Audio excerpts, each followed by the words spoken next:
Hello, everybody, and welcome to the next episode of Doc Tac's News and Views.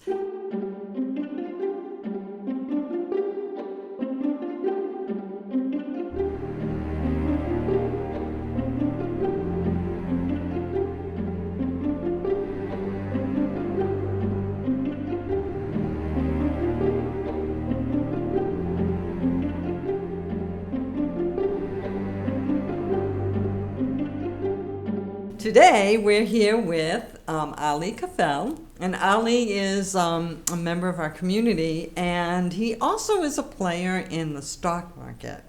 And Ali's going to talk to us a little bit about how he got started and how maybe you could get started in investing in stocks if that's something you're interested in.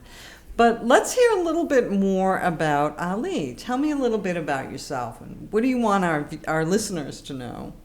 Thank you. Well, I would like to start by saying I have been invested in the stock market since the 80s, and I started not knowing anything about it and started in mutual funds, which is a great way to start. And I've learned quite a bit, but I'm still not an expert. There's always more to learn. But investing in the stock market is really one of the best ways, if not the best, other than owning your own business, potentially, in creating wealth. And it is really something that everybody should consider, and the earlier the better. I mean, even for children, parents starting a custodial fund at a very, very young age, it's a great way to start, because the best asset you have is time, and it's a great way to start as soon as possible. That's really interesting, Ali, that you're saying that anybody can do this, because you yourself started back in the 80s, and so you've learned a few things, and I hope you'll share some of those secrets with us as we talk today. Absolutely.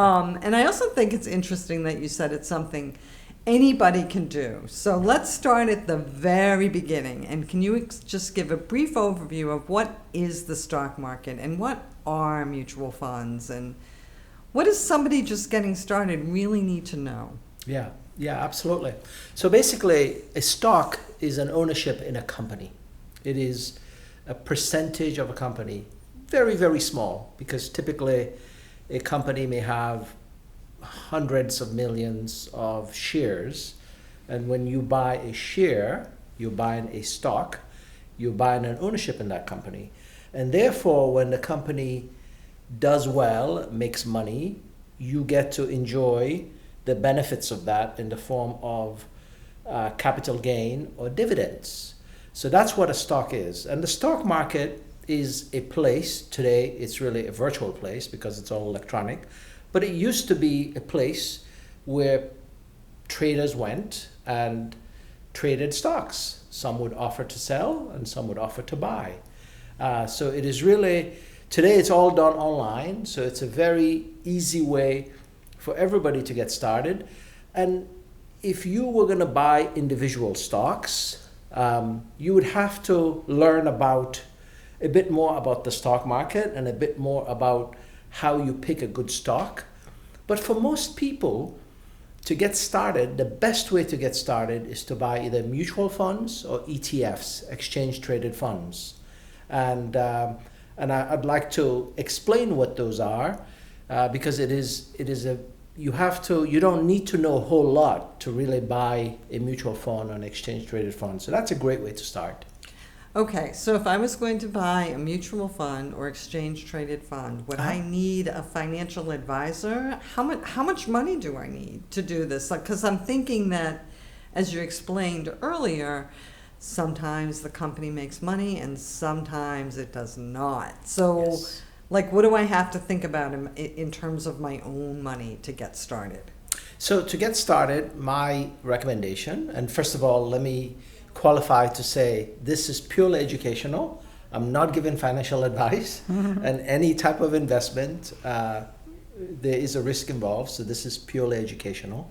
But my recommendation would be to open a brokerage account with any one of the firms that are out there, Fidelity, E-Trade, Vanguard, whichever your favorite brokerage account is or broker. And today they're actually Very easy to do. You just go online and within 5 minutes you've got an account open. It actually costs nothing. It costs nothing to open an account, and it costs nothing in terms of fees to buy a stock. It used to cost a lot of money. So the best way is to really go and buy the S&P 500 fund, any of the S&P 500 fund. For example, Vanguard, there's a Vanguard S&P 500 index fund. The symbol is VOO.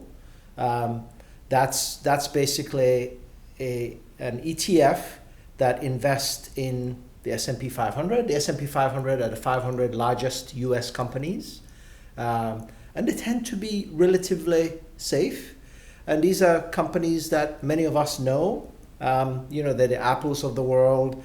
They're Amazon of the world. Google. Tech and not, Google and AT&T. National Grid. Okay. So really, it's a really quite a portfolio. And if you listen to some of the investment gurus like Warren Buffett, that's what they would tell you, is like just buy S&P 500 index fund. Vanguard is an example of that. VOO, as I mentioned, or SPY, that's the, that's one of the other funds.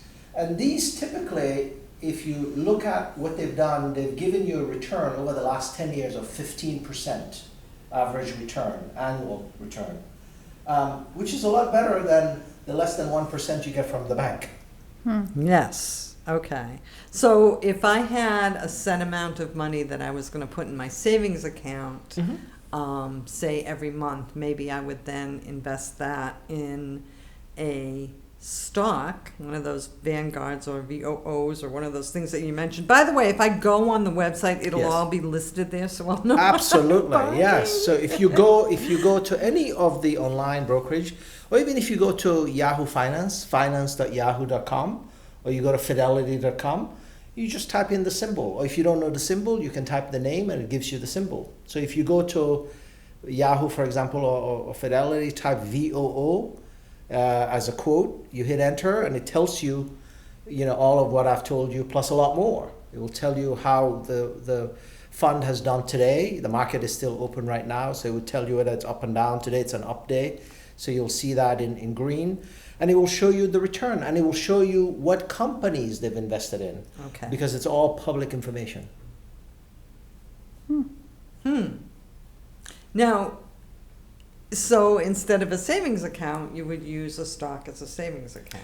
Yes, what I would Essentially. exactly. So the obvious. So I'm sorry, I don't Yeah. mean to talk over go you, ahead. Ali, but I'm a little interested here. So Yeah. say I put $100 in savings every Yeah. month. I mean, is that an amount you could start with? Absolutely. So that means every month I would add my $100 to my portfolio? I mean, really? That's right. That's it? You just could, do it could all start with online. $100. You could start with $50. You could start with $1,000. Whatever you'd like to. So generally speaking, what is generally recommended is, you obviously don't want to put all of your cash in the stock market because there are risks. If you look at the stock market overall, since the 1929, I think that's when the stock market originally started, it's always been up, right? But what always meaning long term. But if you look year to year, the years when it's down, like 2008, it was down. So if you look at it for a short period of time, you would see that there are years when it's down. But if you look long term, it's actually gone up. But generally speaking, the thought is you don't want to put all of your cash in the stock market because there are risks. So you keep some of the money in the bank for 3 months, 6 months spending, and then your investment money you would put in a brokerage account like a Fidelity or Vanguard or whatever you want, E-Trade. And then that money can be used to invest in the market. Like you said, $100 you could start. And the general rule of thumb is to, invest a small amount as comfortable as you are every month. Mm-hmm. And over a long period of time, you'd look back and you'd be very happy that you did so. That's interesting. So that's stocks. And you also mentioned something about mutual funds. Do you do that the same way? How does that work? Yes, the same way. So mutual funds, so the two two categories of funds that I mentioned, mutual funds and ETF. A mutual fund is a portfolio of stock that is traded once a day. So you could go and buy, say, a mutual fund. Say, for example, Fidelity has the S&P 500. It's called FXAIX. That's the Fidelity symbol. If you don't know the symbol, you just type it in. You just say S&P Index Fund, and it will tell you. And if you go to E-Trade, they have their own. But if I wanted to buy a Fidelity one, for example, I go and I say, yeah, I want $100 worth of FXAIX. And what happens is when the market closes, Fidelity will take the $100 you told it to invest, and it will buy a percentage of that fund. And as the fund grows, your investment grows. And then the next month, you could do another $100 or $50, whatever you want. And a good way to do it is to set it up automatically. So you open a Fidelity account or any brokerage account, and you specify the fund you want, and you say every month I want to invest, or every 2 weeks. I think Fidelity only says per month. You could say every month I want to spend whatever. I want to invest $100, $50, $1,000. And then it will just do it automatically for you as time goes on. And if you have a good return, an average of 15%, there's if somebody starts, say, at 25 years old, here's one model. If you're 25 years old and you put in $380 a month into one of these funds that I'm mentioning, by the time you retire, 65, it would be worth over $1 million. This is given an average of 7% return, right? So starting at age 25, by 65, that $350 a year will be worth over $1 million, taking an average of 7%. But if you look at how the market is done over the last 10 years, the average has been 15%. So it would take you a lot less than 40 years, so you'd be a millionaire way before you retire. So that just gives you a perspective of why you should start early. And this is the advice I make to a lot of young people, my children included, is start early. I mean, even if it's $20, and try to maximize what you can. $380 a month, that's a car payment, less than a car payment. So people that have, jobs, even starting jobs, some may be able to do so. That's pretty interesting. I mean, you have children, Katrina.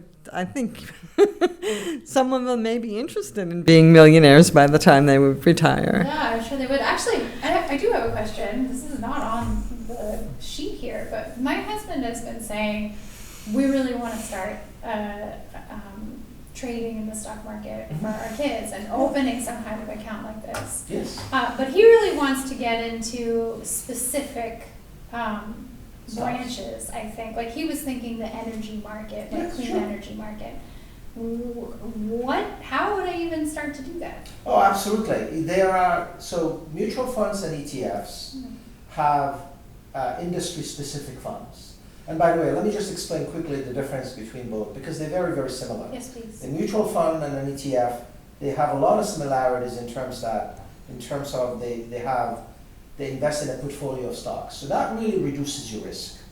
The difference is that with an ETF, you trade it like a stock. So you can go right now, for example, the market is still open, you could put a trade for an ETF and it would happen right away. It trades like a stock, buy and sell like a stock. You can do it multiple times a day. Whereas a mutual fund, it's typically managed by a portfolio manager and it happens once a day. Okay. Now you can trade it every day, but it only happens once a day.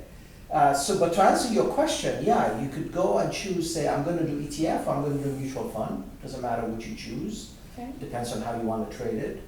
And there are industry-specific ones. There are, if you want to do energy, energy-specific funds. Okay. If you want to do industrial, there's industrial-specific funds and so on. Interesting. But the S&P 500, the nice thing about the S&P 500 fund is it covers all industries. Because if you look at the 500 largest companies in the U.S., they're in tech, they're in retail, they're in energy, they're in utilities, and so on. covers a wide swath of the economy. Exactly. And they tend to be the safest to invest in. Now, if you kind of have an experience in energy, then yeah, maybe it's good to invest in an energy fund.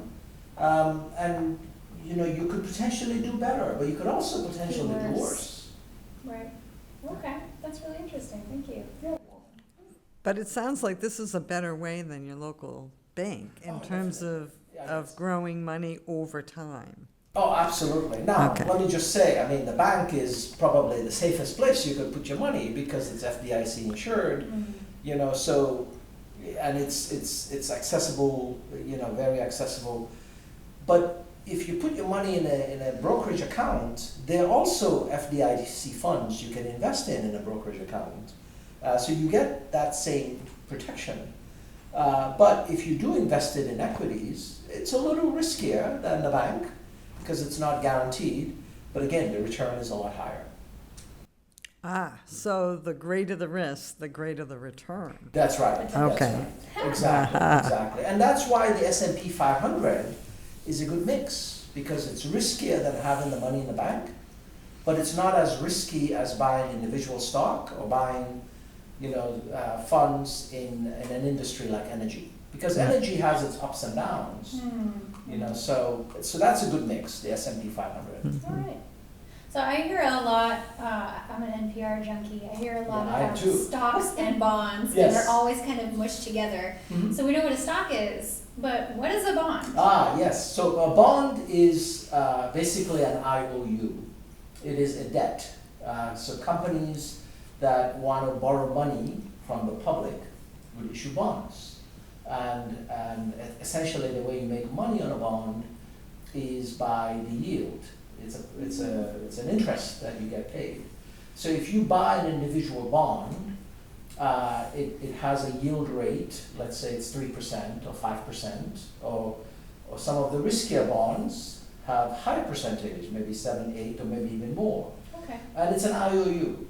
The good news is that if you hold a bond until the end of its period, you get that return on it. It doesn't fluctuate. But then again, the company that you're buying the bond in, you want to make sure that that company is solid and it's going to be around forever, because if they file for bankruptcy, the bond could be worth nothing. So it's plus and minus. But you can also buy bond funds. That's the other thing.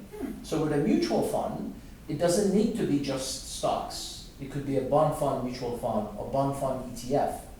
So you also can, minimize your risk that way. So generally speaking, bond is good, it's safer, but the return isn't as high. And as you get older and you want to do wealth preservation, it's good to have some bonds in there because they would give you that yield, which is more income producing with lesser risks. Okay, that makes a lot of sense. So do people sort of have to, as they age, pay attention to what the balance of stocks and bonds are in your portfolio, and then transfer them over? That's right. More and more as you go. Exactly. That's a very good point. So as you get older, I mean, you don't want to just invest in something and forget about it forever, right? You want to be looking at it. You don't want to be looking at it multiple times a day or maybe every day. But you want to look at it periodically and make sure as our investment objectives change and our age change, we make adjustment.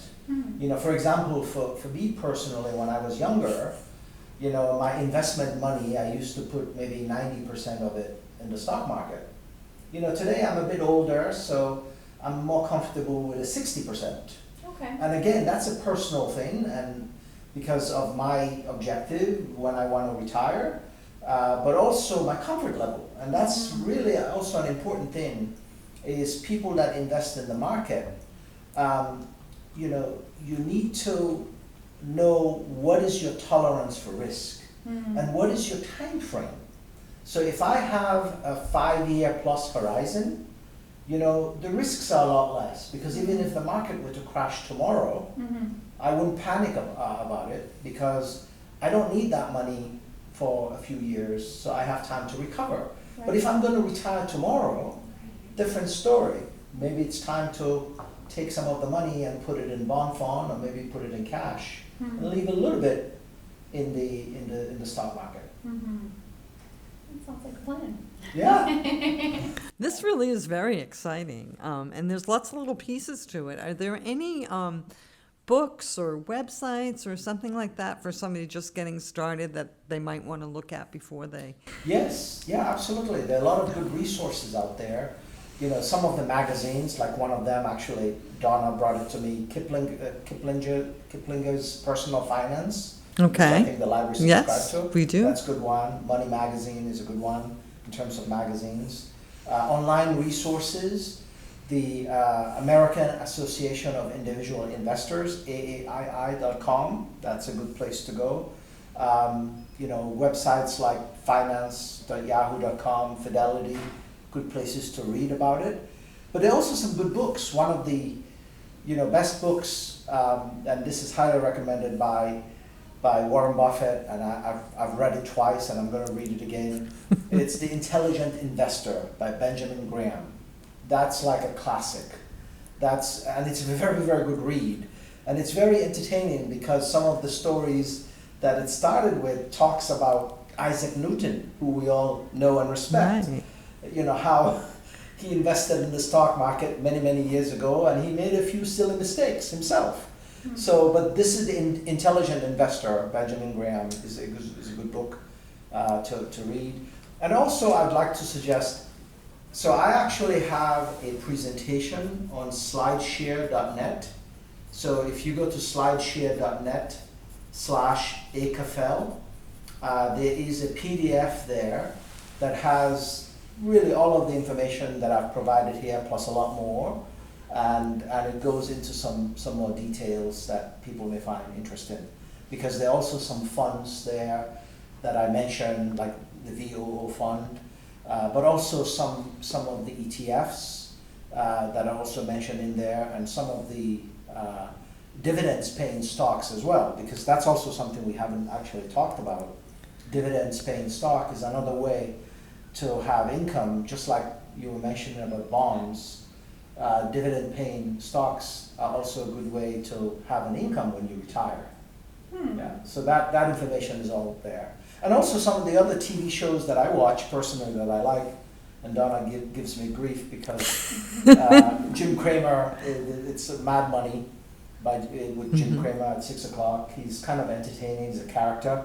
But it's a good show. I also watch Fast Money. It's all on CNBC. Those are good shows. You tend to get some tips on it. But that's actually also an interesting point, is there's so much quote-unquote advice out there, but there's also so much noise.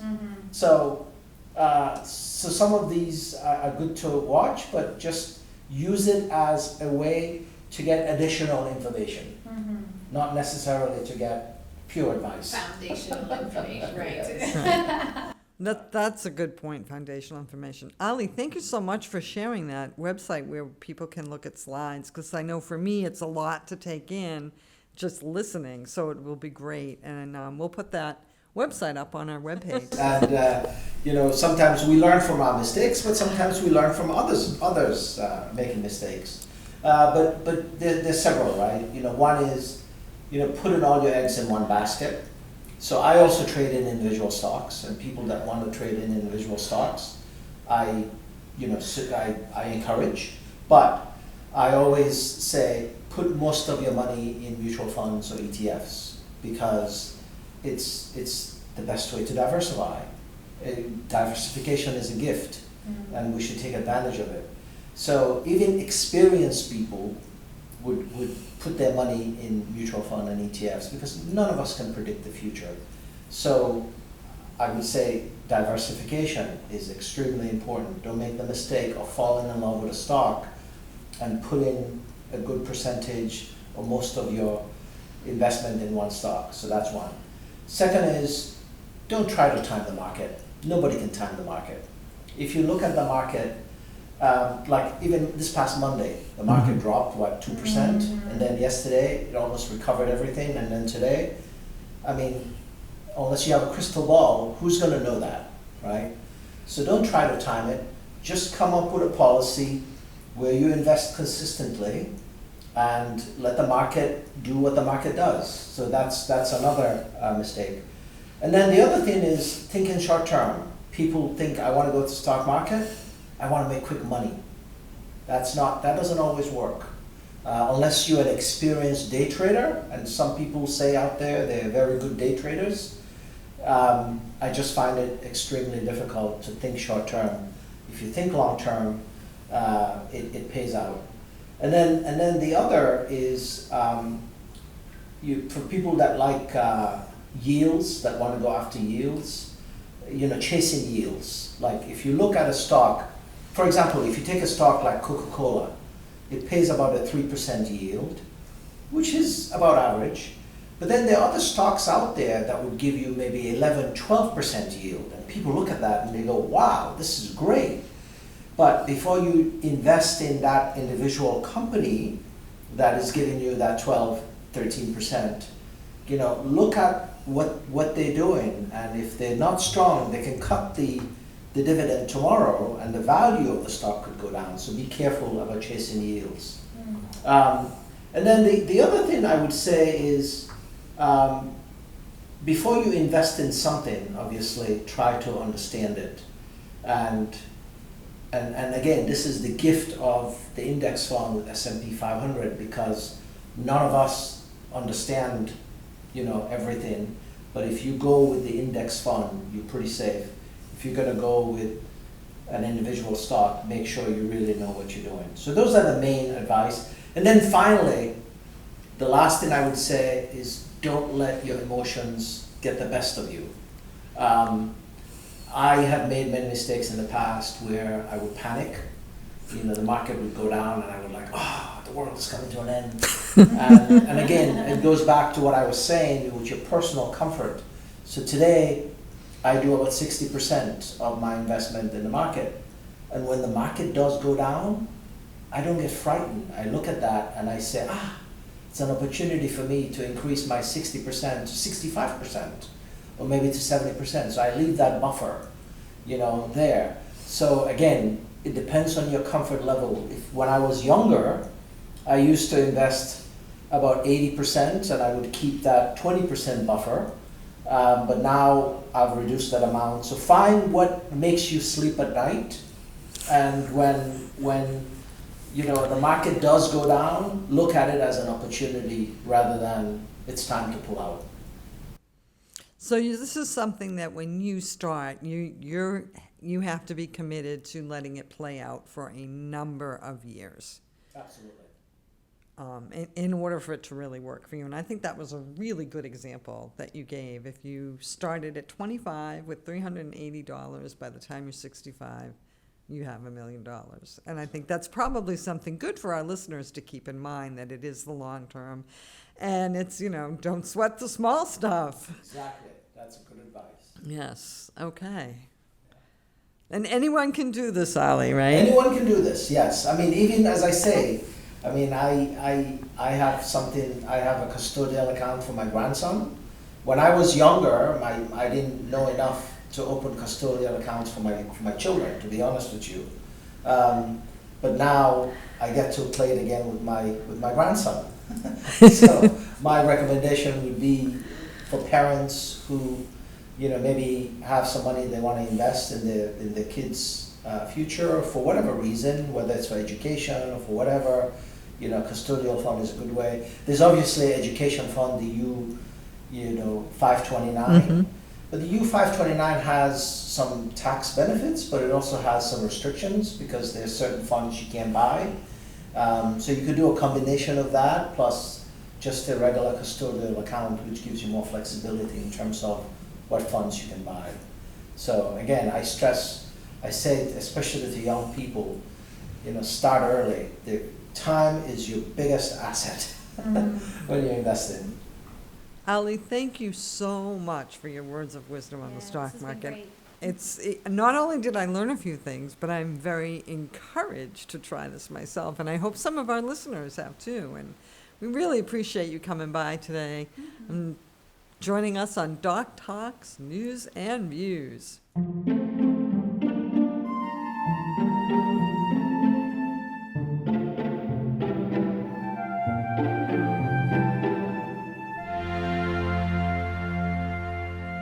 So we invite all of our listeners to come and visit Doc Tac and to ask him questions at any time. You can email, you could call, you could stop by.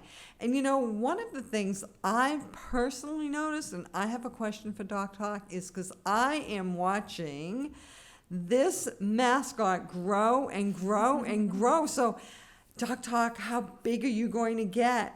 That's a great question. That's actually one that most kids are delighted to hear the answer to, and most grown-ups are slightly surprised and horrified.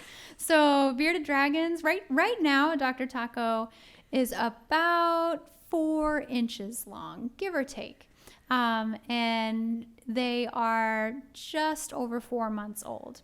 But a fully grown bearded dragon, male bearded dragon, could grow up to 2 feet long. So that's about as long as his terrarium is right now. So we're going to need a new terrarium pretty soon. We're going to need a bigger house. So this reminds me of that old book.